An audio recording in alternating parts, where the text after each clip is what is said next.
Saudara Presiden Joko Widodo Kamis pagi meresmikan hunian milenial untuk Indonesia di Kota Depok, Jawa Barat. Hunian ini adalah apartemen yang dibangun di atas lahan tidur milik PT Kereta Api Indonesia.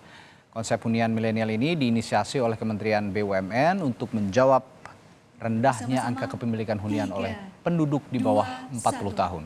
Tujuannya untuk menyediakan hunian dengan harga terjangkau dan mudah diakses transportasi hingga dapat menekan kemacetan.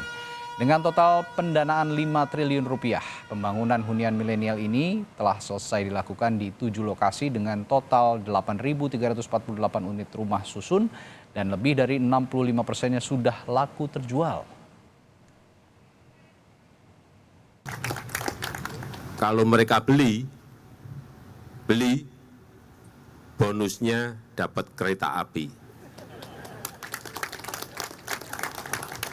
Bangun tidur, mandi, langsung lompat, sudah masuk ke KRL, ke kereta api. Kemana-mana pun bisa.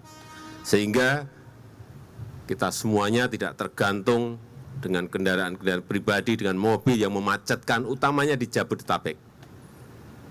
Saya tadi sudah perintahkan agar dibangun tidak di Jakarta dan sekitarnya saja, tetapi di kota-kota yang sudah mengalami kemacetan harus.